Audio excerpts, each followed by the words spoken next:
السلام علیکم ورحمۃ اللہ وبرکاتہ۔ محترم سامعین اور ناظرین، آج آپ کے سامنے آدمی کا جو فلورنگ اور فرش ہوتا ہے وہ اگر ناپاک ہو جائے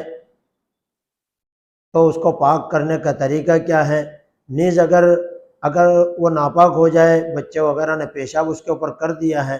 اور وہ پیشاب وغیرہ کر لینے کے بعد اگر وہ خشک ہو جائے، سوکھ جائے، تو اس کے پاکی اور ناپاکی کا کیا حکم ہے۔ تو اس کا جواب یہ ہے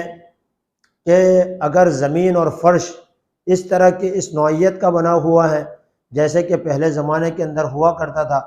کہ فرش بھی اور زمین بھی جو ہے، فلورنگ بھی جو ہے وہ مٹی وغیرہ سے لیپ دی جاتی تھی یا پھر گوبر وغیرہ سے اس کو بنایا جاتا تھا، تو اس کی نوعیت اس قسم کی ہوتی تھی کہ اگر اس کے اوپر پانی وغیرہ یا پیشاب وغیرہ کچھ بھی گرتا تھا تو وہ زمین اس کو جذب کر لیتی تھی اور وہ خشک ہو جاتا تھا۔ تو اگر اس طرح کا فرش ہے کہ وہ زمین کے اندر جذب ہو جاتی ہے وہ ناپاکی پیشاب وغیرہ، اور اس کے بعد سوکھ کر وہ جذب ہو کر اس کے اوپر سے ناپاکی کے اثرات یعنی اس کی بدبو وغیرہ بھی زائل ہو جاتی ہے، تو فرش سوکھ جانے سے وہ پاک ہو جائے گا۔ لیکن چونکہ آج کل تو ایک دم ماڈرن زمانہ ہے، ایک دم لیٹسٹ زمانے کے اندر ہم جی رہے ہیں، تو یا تو انتہائی کم درجے کا اگر کوئی آدمی ہے تو وہ پلاسٹر وغیرہ کے فرش بناتا ہے، لیکن آج کل تو اور ترقی یافتہ دور کے اندر ماربل اور ٹائلز وغیرہ فرش کے اوپر لگائی جاتی ہے۔ تو اس صورت کے اندر اس کا کیا حکم ہے؟ تو دیکھیے، اس کے اندر بعض علماء کا کہنا یہ ہے کہ ایسے فرش کے اوپر جس کے اوپر سیمنٹ وغیرہ کا فرش بنایا گیا ہو یا اس کے اوپر ٹائلز، ماربل یا پتھر وغیرہ لگائے گئے ہو، تو اس کے اوپر پیشاب وغیرہ سوکھ جانے سے بھی وہ فرش جو ہے وہ پاک نہیں ہوگا، اگرچہ اس کے اندر سے ناپاکی کے اثرات بھی ختم ہو جائیں۔ اس لیے کہ بعضوں نے اس کو لکھا ہے کہ اس کے اندر جذب کرنے کی صلاحیت نہیں ہوتی، اس وجہ سے خشک ہونے سے اور سوکھ جانے سے پاک نہیں ہوگا، بلکہ اس کو دھونا ضروری ہے۔ اور بعضوں نے کہا ہے کہ یہ سوکھ جانے سے اگرچہ ماربل اور ٹائلز لگی ہوئی ہو، لیکن اگر وہ سوکھ جاتا ہے، ناپاکی وغیرہ سوکھ جاتی ہے اور ناپاکی کے اثرات بھی زائل ہو جاتے ہیں، ختم ہو جاتے ہیں، یعنی بدبو وغیرہ باقی نہیں رہتی، تو وہ فرش جو ہے وہ پاک مانا جائے گا، اس کے اوپر جو ہے نماز وغیرہ پڑھنا جائز ہے۔ لیکن ایسی جگہ کے اوپر ہاتھ مار کر تیمم کرنا درست نہیں ہے۔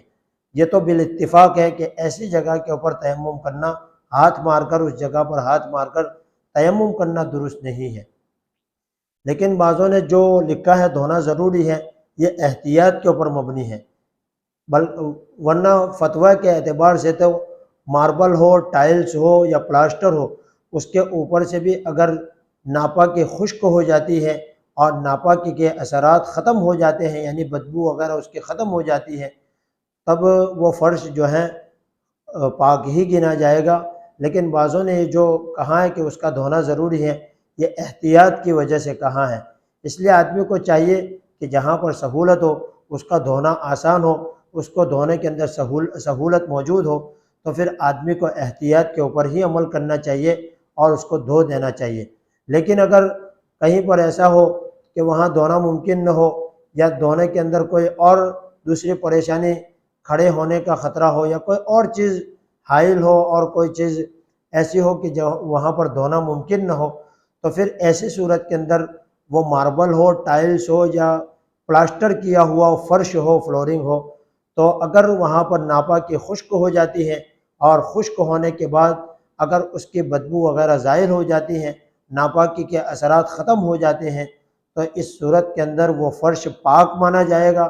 اس کے اوپر نماز پڑھنا درست ہے، لیکن ایسی جگہ پر تیمم کرنا درست نہیں ہے۔ اللہ اللہ اللہ